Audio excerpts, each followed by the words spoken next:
Hello दोस्तों, कैसे हैं आप सब। उम्मीद करती हूँ कि आप बहुत अच्छे होंगे और हमारी क्लासेस को रेगुलर अटेंड कर रहे होंगे।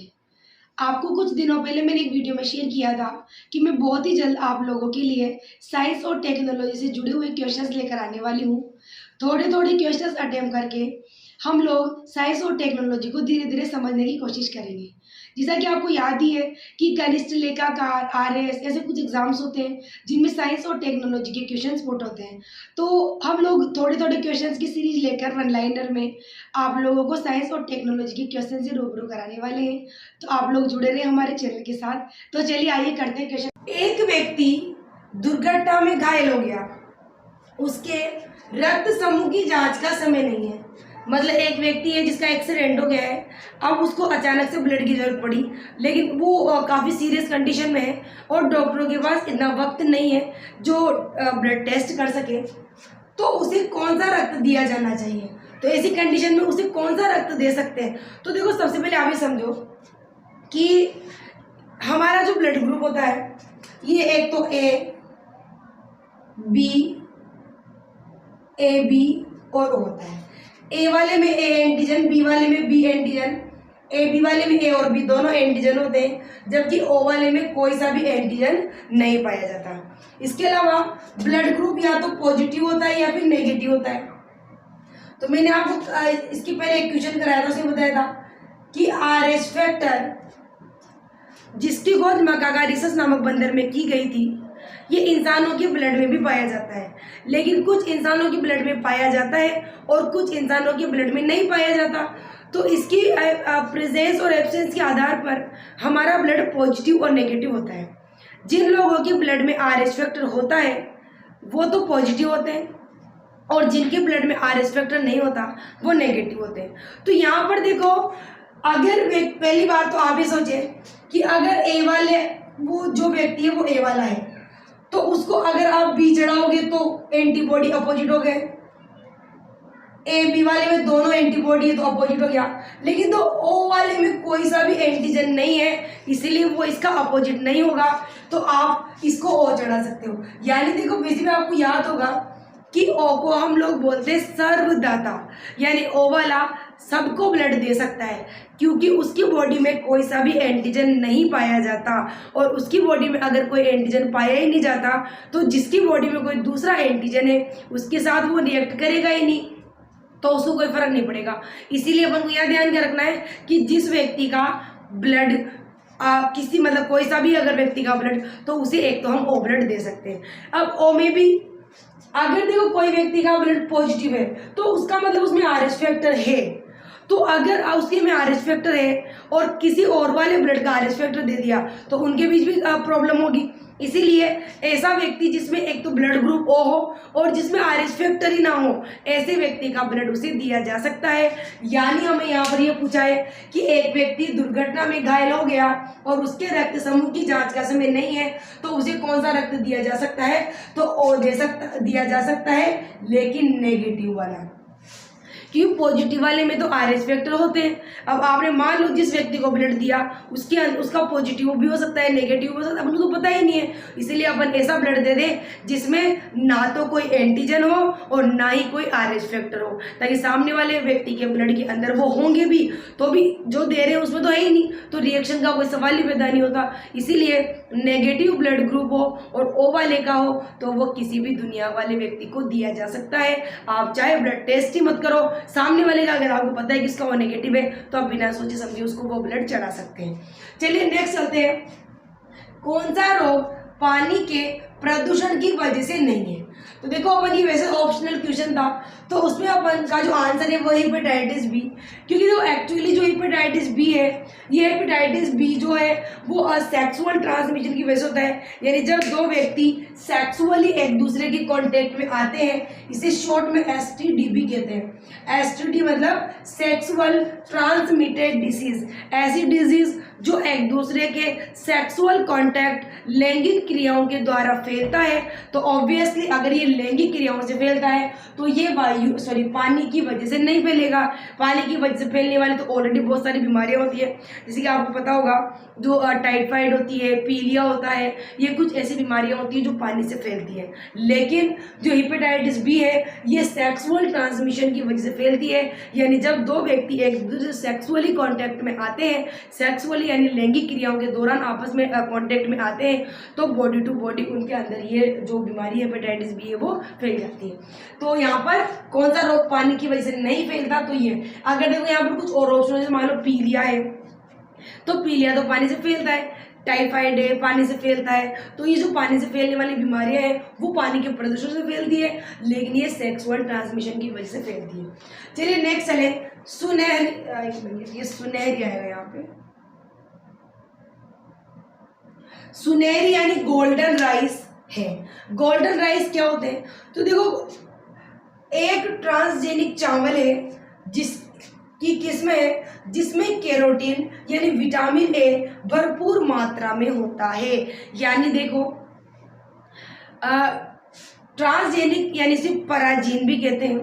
पराजीन का मतलब कुछ नहीं होता, मान लो ये कोई एक वस्तु है, ये एक ऑर्गेनिज्म है, दूसरा ऑर्गेनिज्म है, इसके अंदर कोई गुण है जो इसमें नहीं है, लेकिन आप इसका कोई पर्टिकुलर गुण इसमें डालना चाहते हो, तो आप क्या करोगे, इसका वो वाला जीन निकाल के इस वाले में ट्रांसप्लांट कर दोगे।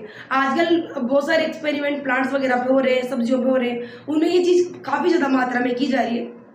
हम जो सब्जी या जो फल देखते हैं उनमें सारे गुण हैं, लेकिन एक कोई पर्टिकुलर गुण जो आपको चाहिए वो उसमें नहीं है, तो जिसके अंदर वो गुण है उस वाली प्रजाति में से निकाल कर इसमें ट्रांसप्लांट कर दो, उसी को पराजेनिक या ट्रांसजेनिक कहते हैं। तो यहाँ पर देखो यही है बिल्कुल कि जो गोल्डन राइस बनाए गए हैं उनके अंदर विटामिन ए वाले जीन्स को डालकर इन्हें बनाया गया है, इनका कलर गोल्डन होता है, इसीलिए इन्हें गोल्डन राइस भी कहते हैं। आप जो ब्राउन राइस कहते हो तो इन्हें गोल्डन राइस भी कहते हैं। तो ये एक प्रकार के ट्रांसजेनिक चावल की प्रजाति होती है जिसके अंदर विटामिन ए यानी कैरोटीन प्रॉपर मात्रा में पाया जाता है।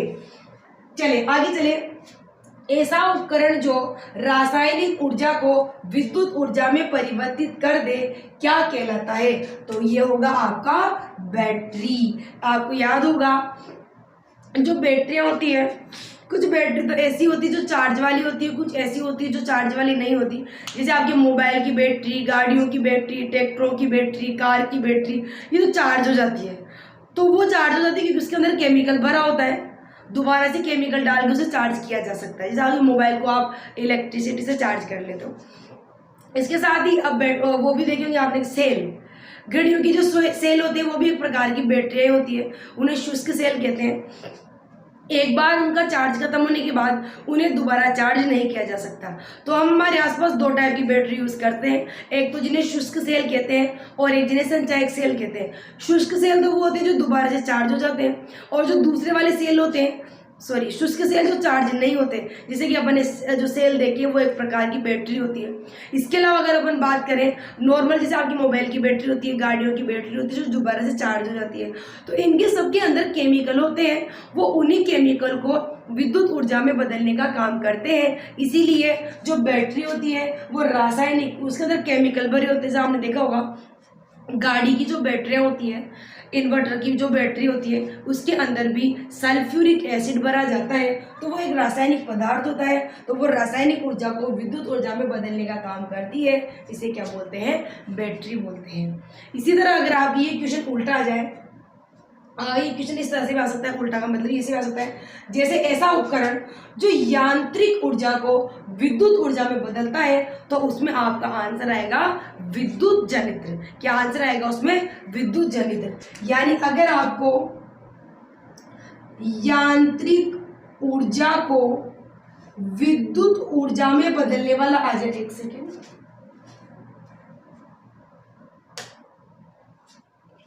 यानी अगर हमारे क्वेश्चन इस तरह से आ जाए कि यांत्रिक ऊर्जा को विद्युत ऊर्जा में बदलने वाली युक्ति का नाम लिखे, तो ये होगा आपका विद्युत जनित्र। क्या होगा ये आपका विद्युत जनित्र यानी जनरेटर। अगर ये उल्टा आ जाए कि विद्युत ऊर्जा को यांत्रिक ऊर्जा में, इसमें आएगा आपके विद्युत मोटर। क्या आएगा इसमें, विद्युत मोटर। तो ये ध्यान रखना है अपन को, रासायनिक ऊर्जा को विद्युत ऊर्जा में बदलती है बैटरी, यांत्रिक ऊर्जा को विद्युत ऊर्जा में बदलता है जनरेटर यानी जनित्र, और विद्युत ऊर्जा को यांत्रिक ऊर्जा में बदलने का काम करता है मोटर। जैसे पंखे में मोटर लगी होती है, कंप्यूटर के सीपीयू में मोटर लगी होती है, वॉशिंग मशीन में मोटर लगी होती है, फ्रिज में मोटर लगी हुई होती है, तो वो क्या करती है, विद्युत ऊर्जा से चलती है। उसके बाद आपका जो भी काम होता है, मान लो पंखा है, चल रहा है, हवा दे रहा है, तो विद्युत ऊर्जा को यांत्रिक ऊर्जा में बदलती है। तो अपन को ये दोबारा से मैं एक बार रिपीट कर देती हूँ। ऐसा उपकरण जो रासायनिक ऊर्जा को विद्युत ऊर्जा में बदले वो तो होती है बैटरी, और यांत्रिक ऊर्जा को विद्युत ऊर्जा में बदले विद्युत जनरेटर यानी जनित्र, और विद्युत ऊर्जा को यांत्रिक में बदले उल्टा, तो वो हो गया आपका विद्युत मोटर। तो ये हो गया अपना। चलिए अपन नेक्स्ट क्वेश्चन की तरफ चलते हैं। चलिए नेक्स्ट चलते हैं। देखो, पारिस्थितिक तंत्र का कौन सा एक जीवित संगठक नहीं है, मतलब आपको ऐसा नाम लिखना है जो जीवित नहीं है। देखिए, आप देखिए, पारिस्थितिक तंत्र जो होता है, पारिस्थितिक तंत्र, इसके दो घटक होते हैं, एक तो जैव यानी जो जीवित होता है, और एक अजैव जो निर्जीव है। तो जैव में तो क्या आएंगे, जितने भी प्लांट्स हैं और जितने भी एनिमल हैं, क्योंकि ये सभी सजीव होते हैं, तो ये तो आएंगे जैव पारिस्थितिक तंत्र में। और अजैव में वो आएंगे जो निर्जीव है, जैसे मान लो मिट्टी है, प्रकाश है, वायु है, जल है, ये सब। तो यहाँ पर आपसे ये पूछा है कि पारिस्थितिक तंत्र में जीवित संगठन नहीं है, जो जीवित नहीं है मतलब अजैव। अजैव में क्या आएगा, वायु आ सकती है, मृदा आ सकती है, पानी आ सकता है, प्रकाश आ सकता है। अपन डिपेंड करता है आंसर में ऑप्शन क्या क्या दे रखे। हमने यहाँ पर, मैंने आपको पहले बताया था कि क्वेश्चन हम वन लाइनर के हिसाब से करवा रहे हैं, इसीलिए डायरेक्ट हम answer to question to answer ही चल रहे हैं। ऑप्शन हमने केवल वही प्रोवाइड कराए हैं जहाँ पर जरूरी थे, बाकी नॉर्मल कंडीशन हम वन लाइनर के हिसाब से आपको टॉपिक समझा रहे हैं, साथ में उससे जुड़ी हुई जो नॉलेज है वो भी आपको बता रहे हैं, ताकि उससे जुड़े हुए और भी क्वेश्चन आप यहाँ पर कवर करते हुए चले। और ये सारे जितने भी क्वेश्चन है, ये 2013, 2015, 2018 और 2021 के RS प्री एग्जाम में आए हुए सारे साइंस एंड टेक्नोलॉजी के क्वेश्चन है। तो इसी टाइप का पेपर आपका बनता है। तो हमारा यहाँ पर इन सब क्वेश्चंस को कराने का एकमात्र उद्देश्य यही है कि आप जब एग्जाम देने जा रहे हैं अभी 1 तारीख को, तो आपको पता होना चाहिए कि हम जो पेपर दे रहे हैं उसमें हमारा जो क्वेश्चन है वो किस तरह से पुट होने वाले हैं और किस तरह तरह के क्वेश्चन साइंस के अंदर बनते हैं। क्योंकि वो सिलेबस तो दुनिया भर का पड़ा हुआ है, लेकिन उसमें क्वेश्चन किस तरह से बन रहे हैं वो अपन को यहाँ पर समझना होता है, और उसी के लिए हम आपको यहाँ पर करवा रहे हैं वन लाइनर की फॉर्म में। ये सारे क्वेश्चन एग्जाम में आपके ऑप्शनल आते हैं, लेकिन हमने यहाँ पर ऑप्शनल नहीं लिखा। जैसा कि आपको याद है कि हमारे पास जो बोर्ड है वो डिजिटल बोर्ड नहीं है, तो एक ही क्वेश्चन हमें खुद को अपने हाथों से लिखना पड़ता है, तो इसमें टाइम गैप बहुत ज़्यादा लग जाता है। इसलिए हम लोगों ने यहाँ पर आपको ऑप्शंस अवेलेबल नहीं करवाए, डायरेक्ट क्वेश्चन से आंसर की फॉर्म में हम आपको करवा रहे हैं, साथ में जुड़े हुए क्वेश्चंस की डिटेल ही बता रहे हैं। आप देखो, हम आप लोगों के लिए इतनी मेहनत कर रहे हैं बिल्कुल किसी बिना फायदे के, तो आपका भी बनता है कि आप हमारी क्लासेज को शेयर करते जाएँ। जितनी ज़्यादा जो है आप शेयर करेंगे, उतने ज़्यादा से ज़्यादा लोग इन क्लासेज को अटेंड कर पाएंगे और वो अपने आने वाले RS के एग्जाम को काफ़ी बेटर बना पाएंगे। तो चलिए नेक्स्ट क्वेश्चन की तरफ चलते हैं। तो इसमें देखो, पारिस्थितिक तंत्र का कौन सा एक जीवित संगठन नहीं है, तो इसमें आपकी वायु आ सकती है, मृदा आ सकता है, पानी जल आ सकता है, प्रकाश आ सकता है। चलिए अब नेक्स्ट चलते हैं। Unicode encode. यूनिकोड इनकोड परियोजना एक वर्ण अथवा अंक का कितने के समूह में प्रतिनिधित्व करती है। यानी आपको ये बताना है कि जो यूनिकोड इनकोड है, इसमें जो एक वर्ण है, एक जो शब्द होता है, एक अंक होता है, उसमें कितने समूह होते हैं। तो समूह कितने समूह का प्रतिनिधित्व करती है, 16 बिट। कितने समूह का प्रतिनिधित्व करती है, 16 बिट यानी 16 बिट।